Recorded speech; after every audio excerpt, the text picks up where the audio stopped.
Қазақстан өлке жас қанат, қыран құш болып тапталат.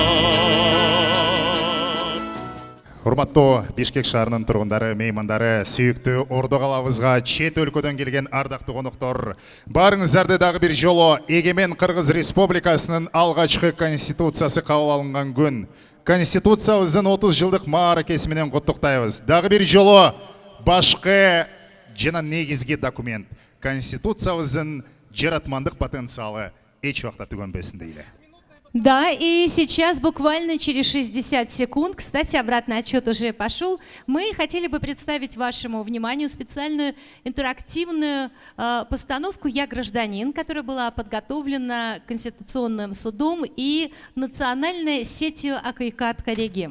И в финале этой интерактивно-социальной постановки вашему вниманию будет представлено премьерное исполнение гимна Конституции, написанного специально к этому дню, к 30-летнему юбилею, и прозвучит этот гимн в исполнении замечательных оперных голосов нашей сцены.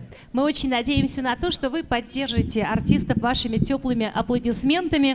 Ну а нам остается только передать микрофон нашим замечательным коллегам, попрощаться с вами до новых встреч, пожелать вам всего самого доброго, самого светлого. И пускай всегда у всех вас, у всех нас все получается. С праздником! Сүйіктүү Кыргызстаныбыз өнүгүүнүн жолунда ар бир атол кыргыз деп жүрөгүбүз соксун. Дагы бир жолу мааракебиз кут болсун, асманыбыз ачык, өлкөбүздө тынчтык болсун. Майрамыңыздар кут болсун. Всегда ваши Расул Багышбаев и Айгуль Курманова. Меня зовут Бегаим. Мое имя переводится как «сильная духом». И, наверное, это действительно так. Иначе я, не будучи профессионалом, не смогла бы выйти на эту сцену и говорить с вами. Когда мне было 12 лет, была принята Конституция моей Родины. И с тех пор прошло 30 лет. И за это время я ее ни разу не открывала. И только готовясь к этому мероприятию, я ее открыла, прочитала, и я стала лучше понимать свою страну, свой народ, свое место здесь. И ведь я же находила время на бесчисленные тои, но не находила время открыть и прочитать основной закон моей страны, в котором, по сути, изложена моя жизнь, включая право и возможность ходить на те же самые тои. Я осознала для себя, что это важный день для меня, потому что Конституция – это мои права, мои свободы и мои обязанности как обычного гражданина Кыргызской Республики. Наша команда, национальная сеть гражданского общества Акайкат Кареги, представляет вам творческий проект, в котором прозвучат голоса обычных людей, людей разных профессий, ваши голоса. Мы называем это социальный театр. Наш спектакль основан на реальных событиях. Это как раз пример того, что у каждого нас есть конституционные права. Эта творческая идея возникла по предложению Конституционного суда Кыргызской Республики. Реализуется правозащитным проектом Акайкат Кареги при технической поддержке мэрии города Бишкек и финансовой поддержке Европейского Союза. Вы все можете принять участие в нашем представлении. И сегодня специально к этому юбилею Конституции был написан гимн для нее, который мы вместе с вами споем в конце нашего спектакля. Конституция гарантирует нам свободу слова. И социальный театр предлагает нам этим правом воспользоваться.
Айкөл Манас баяны.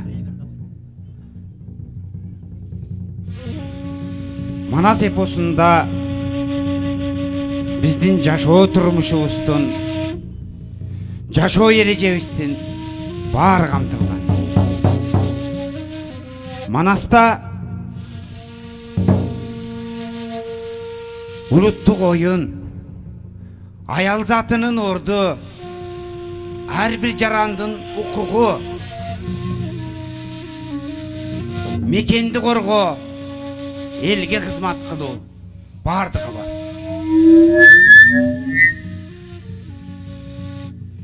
Манас ошол күндөн бери карай эчен деген доор өтүп, жыл өтүп, күн алмашып, ай өттү. Ай алмашып, жыл өттү.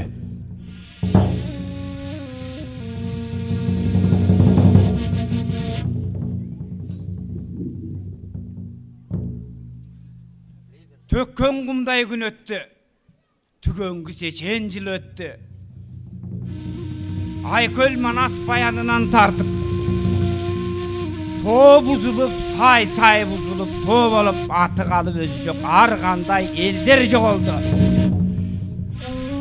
Найзалар төшкө сайылып, кылычтар шылый чабылып, алакандай жер үчүн, ажайып Кооз көл үчүн канчалаган эрлердин кандары суудай агылды.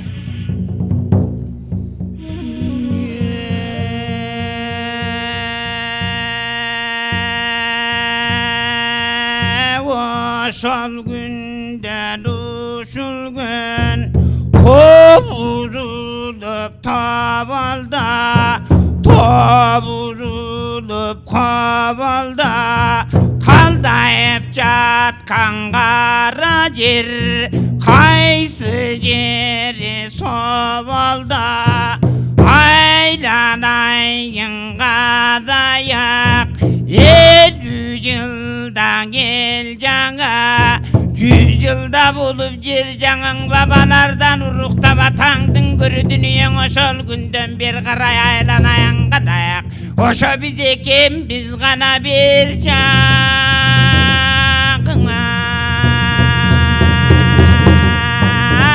Деңиз сонуп чөл болду, чөл бузулуп көл болду, көл бузулуп төр болду, айланайын калаяк, чечен өттүң ер өттү, алышкан жоосун жок кылган, айланайын каның журт ошол күндөн бир карай, ошоң аламда канчаң ер өттү Манас. Айкөл Манас кабылан, терегейиң тең болгон, ичиң карап олтурсаң, жер жүзүнөн кең болгон, мына ошондон зор Манас, 40 чорок ура бер кылган, терегейин тең кылган, атсыз келген бир чороң, атсыз келген чорогуң, аркар туяк жезбирек. Айкөл Манас кабылан, ат мыктысын мингизген, тонсуз келген бир чоро, тонсуз келген чорого жакасың алтын жеңи жез, тон мыктысын кийгизген. Үйсүз келген бир чороң, үйсүз келген чорогуң, алты каната көргөң, асемдеп жасап киргизген кулады, таптап куш кылган курама, жийип журт кылган, үзүлгөнүн кулаган, чачылганын жыйнаган. Айкөл Манас атабыз ак калпак кыргыз эл үчүн маминтип аманат, кына жадың кыйнаган Манас.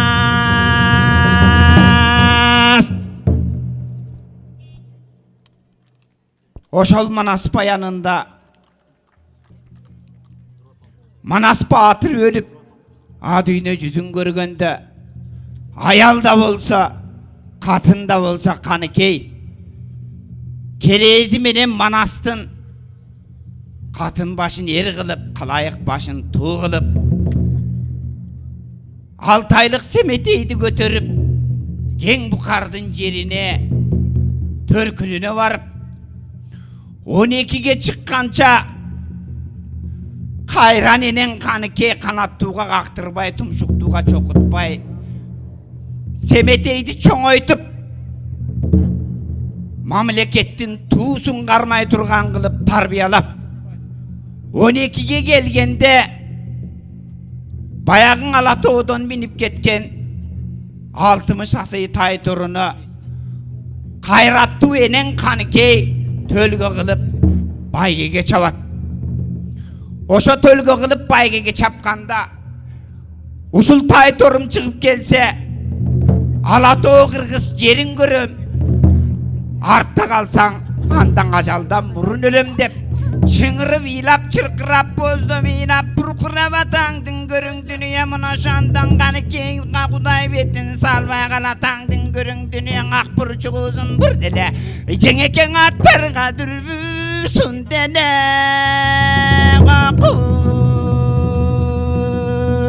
аттарды қарап тұр деді қараса көзгөн келінбей қара басқан Тайтора қайдекенің білінбей мұны шанда береке тыңырып илап чырқырап ақпырчы қозым бір деле атты қарап тұр деле мұны шанда береке кеңгірімдің бұйынында келе жатат Тайтора азусын жалап жаны бар 60 аттың соңында башын жерген салаптыр башқача чурқап алаптыр мойнын жерген салаптыр болжамы күліп Тайтұрың атаңдың көрі дүние мұны шанда берекін ғани кейнің Тайтыры ошанда болмай ғана чурқап алаптыр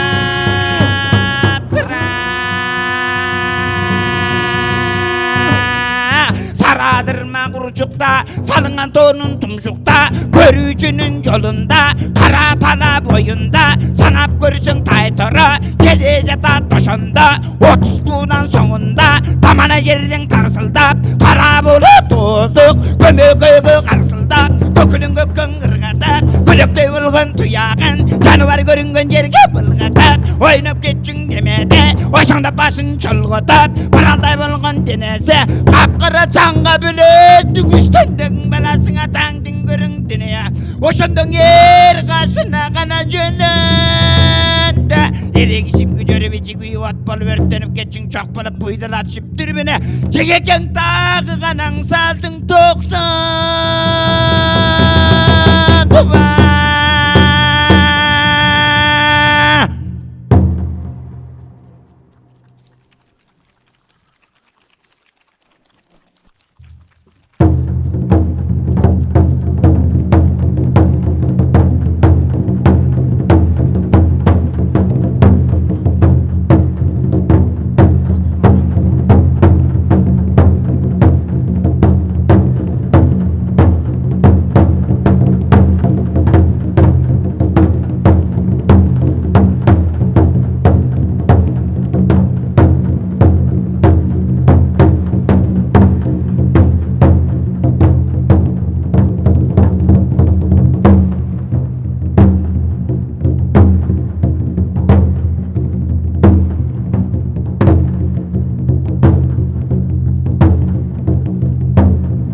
Meni kuyum sabachu, chidachumun.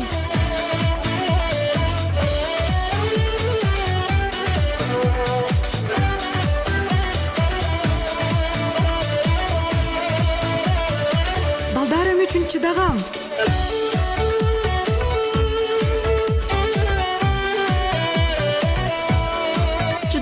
себеби андан коркот элем.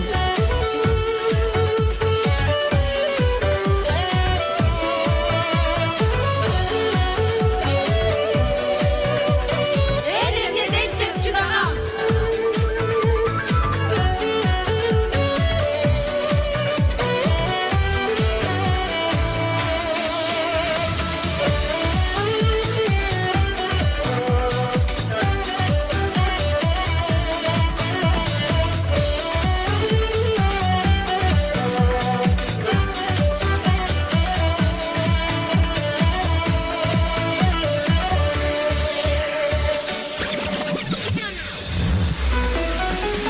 Мени жерге ыргытып муунта баштады.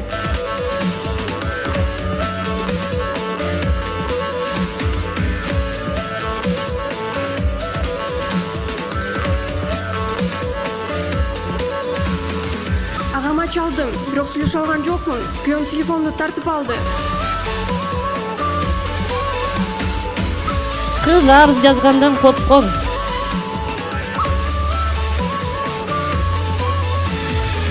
Агам дароо түшүнүп келе калып мени алып кетти.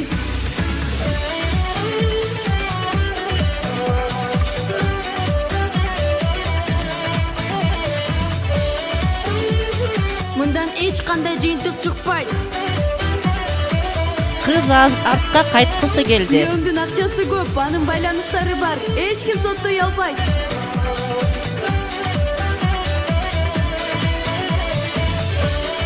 Мындан жыйынтык чыкпайт, анткени мени жазалайт. Үй бүлөлүк зордукчул 48 саатка камалды. Кылмышкер өз күнөөсүн мойнуна алган жок. Бирок анын күнөөсү аныкталып, жазасын алды. Ал Бишкек шаардык сотуна кайрылып, актаганга аракет кылды. Бирок сот аны актаган жок, жазасы күчүндө калды. Кыз бардык нерсени көтөрө алды. Азыр ал кыз максатына жетип, бактылуу жашап калды. Анткени бардыгы укукка ээ. Аларды коргой турган эл дагы бар.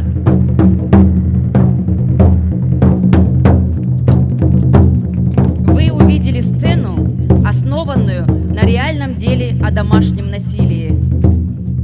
Представляем участников следующего эпизода. Членов сети правозащитных организаций Акайкат Кареги. Адвокаты Назира Абдуминова, Алия Сагитова, Гуляна Убалиева, Айбек Турдуев, Самат Мацаков. Условия содержания человека в следственном изоляторе значительно тяжелее, чем в колониях, и в соответствии с Уголовным кодексом Кыргызской Республики это учитывалось при подсчете реального срока заключения. С 2019 года эта норма была изменена, и условия содержания обвиняемых перестали влиять на срок лишения свободы. В 2023 году мною было подано ходатайство по этому вопросу в Конституционный суд. Чусупов Эркин Иманович был осужден по статье 204 Уголовного кодекса Кыргызской Республики к 5 годам лишения свободы в 2023 году. Содержался под стражей 1 год 6 месяцев. Срок заканчивается в 2027 году. Авазов Кинеш Асанович осужден по статье 227 Уголовного кодекса Кыргызской Республики к 5 годам лишения свободы в 2021 году. Содержался под стражей 1 год. Срок заканчивается в 2025 году. Керимов Бигжан Керимович осужден по статье 165 Уголовного кодекса Кыргызской Республики к 8 годам лишения свободы. Срок заканчивается в 2028 году. Содержался под стражей в СИЗО 2 года. Сатаркулов Байбасун Сатарович осужден по статье 112 Уголовного кодекса Кыргызской Республики к 10 годам лишения свободы в 2017 году. Содержался под стражей в СИЗО номер 1 год. Срок заканчивается в 2026 году. В соответствии с решением Конституционного суда от 29 марта 2023 года срок содержания под стражей до вступления приговора в законную силу подлежит зачету из расчета 1 день под стражей за 2 дня лишения свободы. Таким образом, Джусупов Эркин Иманович освободится из-под стражи не в 2027 году, а в 2025. Авазов Кинеш Асанович вместо 2025 года освободится в 2024 году. Керимов Бекжан Керимович вместо 2028 года освободится в 2024 году. Сатаркулов Байбосун Сатарович освободится вместо 2026 года в 2025 году. В соответствии с законом о защите персональных данных все имена были изменены. Это пример, как работает Конституция, потому что она является высшим правовым документом и обязывает все органы власти исполнять ее положения. Конституция – это основной закон Кыргызской республики. Все законы, принимаемые в нашей стране, не должны противоречить нормам Конституции, иначе они будут признаны неконституционными и будут отменены. Она как ствол дерева, от которого растут ветви в виде законов. Если какая-либо ветвь не подчиняется дереву, то она будет срублена. Конституция бұл мамлекет менен элдин ортосундагы мамиле. Кыргызстанда президенттик башкаруу формасы. Муну биз Кыргыз Республикасынын жарандары референдумда добуш берүү жолу менен жасадык. Конституции всех стран основаны на базовых, универсальных правах, которые принадлежат человеку от рождения. Манас эпосунда Манастын өзі баш мейзамдың гаранты болған. Манас эпосунда ақсақалдар соты іштеген. Манас эпосунда Манастың кемчилеген ал тұрғай Қошой атауыз нарыққа таяп айтып тұрған. Анткене елдік нарық, елдік салт бардық адамдардың құқығын, милдетін көрсетіп тұрған. Тақ ошол Манас эпосунда Манас башчы қатары өзі чекилик кетирип, нарықтың ережесін бұзған учурда Қошой атауыз ақсақалдар сотының негізінде, елдік нарықтың негізінде тартипке салған. Ошондо Көкөтөйдүн ашында Манас ашууга алдырып чекилик кетиргенде Қошой атауыз Манас Манас деп койсо барбай түшөт экенсиң, чал үйлөгөн чанаштай дардай түшөт экенсиң дегенде элдин наркына баш ийген даанышман Манас эт кайнам эңгире отуруп берген дейт. Ал эми Бакай,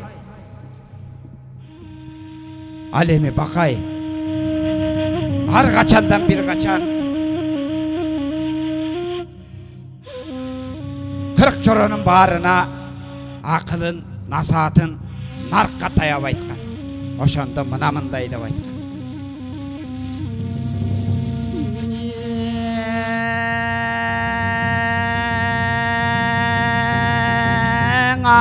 Айланайын чаралар, бөдүнсөң бөрү жеп кетет, бөдүнүп калды кыргыз деп, бөдү келге кеп кетет, жарылсаң жолбурус жеп кетет, жарылып калдың кыргыз деп жамы журткан кеп кетет. Айланайын чоралар асманда учкан ал кыргыз асмандан учуп чыкканда канаты менен учуучу кайрылып жерге конгондо куйругу менен конуучу Манастын Манас болмогун айланайын кадайык ошо баарыбыздан гана болуучу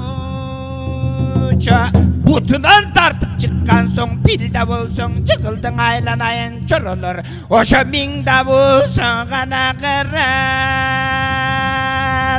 деп ошондон Эрбакай аксакалын жайкаган алтайчылык кыйында алдын ала байкаган деп ошентип кеп айткан 40 чоронун баарына о наркка таяп момундай ошоң акыл насаат кеп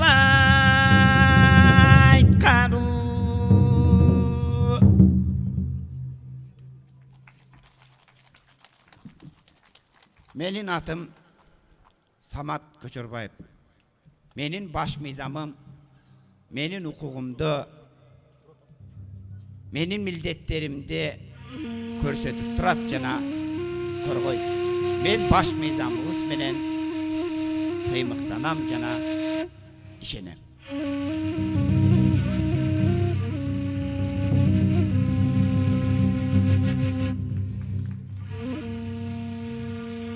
Менин атым Бегимай. Мен Кыргызстанда жашап, бул жакта төрөлгөм. Мен конституцияга, менин укуктарыма жана жазылган мыйзамдарга рахмат айтам.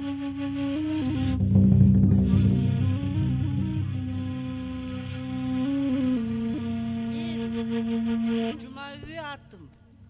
Мектепте 43 жыл иштедим. Орус тил сабагынан бердим. Далай окуучуларды олимпиадага алып барып, толтура сыйлык грамоталарды алдык. Айланайын элим, айланайын жаштарым. Кыргызстаныбыздын мына бүгүн 5 май Конституция күнү менен куттуктайм баарыңарды. Баарыңарга кааларым чын ден соолук, ишиңерге ийгилик, өмүрлүү болгула. Ушул Кыргызстанды өнүктүрүп, өстүрүп, аябай жакшы, бай өлкөгө айландыргыла. Ыйман берсин жаштарыбызга. Ар бириңердин оюңар, максатыңар, тилегиңер кабыл болсун айланайын. Мына президентибиз иштеп атат.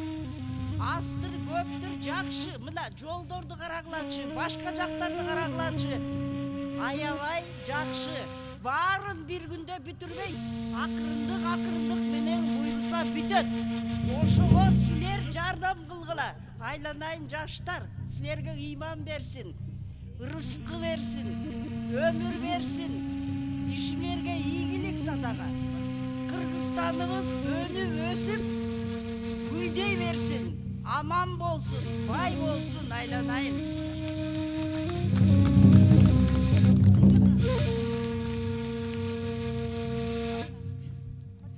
Саламатсыздарбы? Мен атым Дүйшенәлиева Айша, мен 14 жаштамын. Буга чейин барыңыздар эле көрүп жүргөнүңүздөр керек. Мындай коомдук жайларда, транспорттарда жол чандарды көбүнчө басылган убактарда.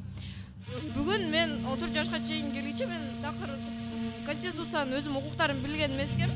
Бүгүн барып ошо окудум. Анан конституциянын 34-чү беренесинде жазылган. Ар бир Кыргызстандын жараны ар кандай динди тутуп жана эч кандай динди тутпоого акысы бар экени. Жана мен бул конституциянын бар экенине мен аябай кубанычтамын.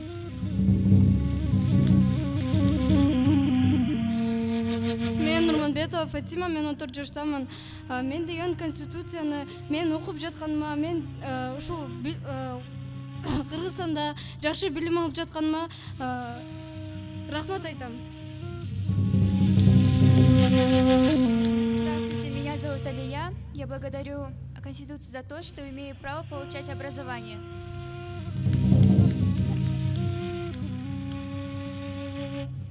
Спасибо за Кыргызской Конституции, что иностранцы могут посетить Кыргызской Республики и заниматься здесь деятельностью. Спасибо. Урматтуу мекендештер, мен ар бетте сыймыктанам ушу Кыргызстанда жашап атканыма. Аны ар бирөөбүзгө мен каалай элем, жүрөгүбүздө улуттук ыйман, сый, инсап берген элдерден бололу.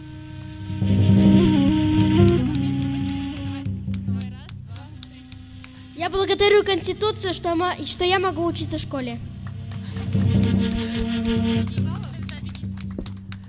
Меня зовут Наргиза Хон, и я гражданинка Кыргызской Республики. Я благодарна за то, что я могу принимать участие в выборах.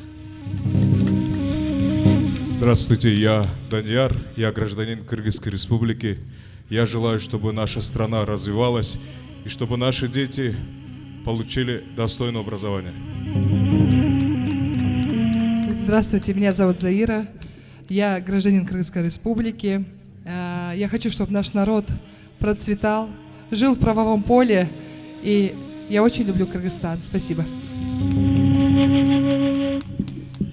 Здравствуйте, меня зовут Глеб, я гражданин Кыргызской республики. Я благодарен Конституции за то, что могу разговаривать на своем родном языке. Спасибо. Менин атым Полина, мен Кыргызстанда төрөлгөм, мен Кыргызстанды абдан сүйөм. Менин атым Миран, фамилия Жанарбаев. Бишкек шаарында 10 жылдан бери жашайм. Биздин баш мыйзам бизди коргойт жана колдойт деп ишенем. Менин атым Айзирек, Кыргызстанда төрөлгөм, Бишкекте 15 жылдан бери жашайм. Мен аябай Кыргызстанды жакшы көрөм.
Граждане Кыргызстана, с Днем Конституции!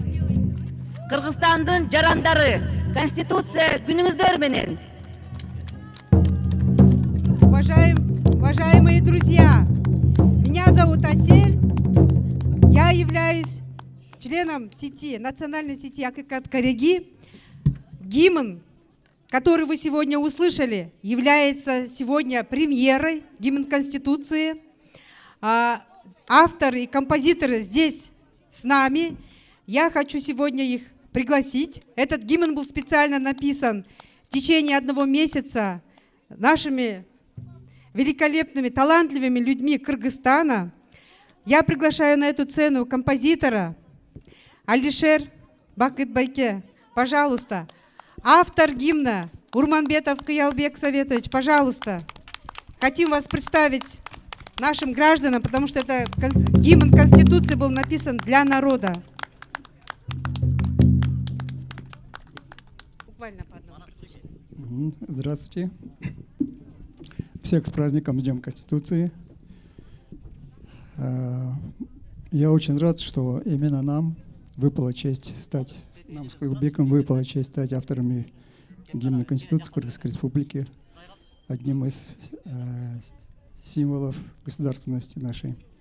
В связи с этим хотел бы выразить особую благодарность Асель Койлубаевой и Мирим Шаршеевой, которые явились идейными вдохновителями и спонсорами в создании этого гимна.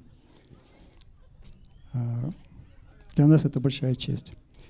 Поэтому всех еще раз с праздником, всем мира, добра и процветания. Спасибо, с праздником. Арыбаңыздар мекендештер. Эми гимн жакшы тилек менен жазылды. Жазылган нерсенин баары жакшы тилек менен жазылат. Конституцияны карасаңар деле ичинде жакшы тилектер жазылган.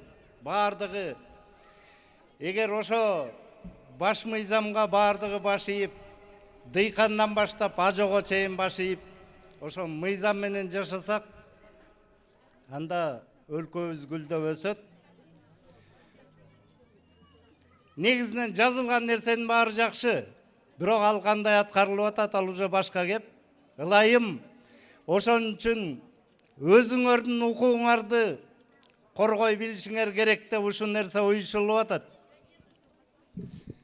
Андыктан ошо Конституция китеби ар бириңердин үйүңөрдө болуп, мындай өзүңөрдүн укугуңарды билип койгула. Ошо боюнча талап кылгыла. Себеби баш мыйзамга баары баш ийиши керек. Майрамыңар менен дагы бир жолу. Рахмат. Арбаңыздар, Кыргызстан эли, арбаңыздар мекендештер. Бүгүн абдан жакшы биздин майрамыбыз өтүп атат. Биздин баш мыйзам Конституциянын 30 жылдыгы. Барыңыздарды ушул майрам менен куттуктайм. Биздин баш мыйзам, ушу ар бир Кыргызстандын укугун коргой турган мыйзам. Өлкөбүздө тынччылык болсун, асманыбыз ачык болсун, эч качан согуш болбосун. Барыңыздар аман болуңуздар. Барыңыздар дагы бир жолу куттуктайм. Бүгүнкү майрамды уюштуруучуларга да чоң рахмат. Уважаемые друзья, на этом наше представление и концертная часть завершилась. Хочу выразить вам огромную благодарность, что поприсутствовали, поддерживали нас. Я надеюсь, что все, что мы сегодня представили, оно пойдет в массы. Может быть, мы и в регионах будем уезжать, показывать наш такой социальный театр и проблемы через творчество. Еще раз с праздником!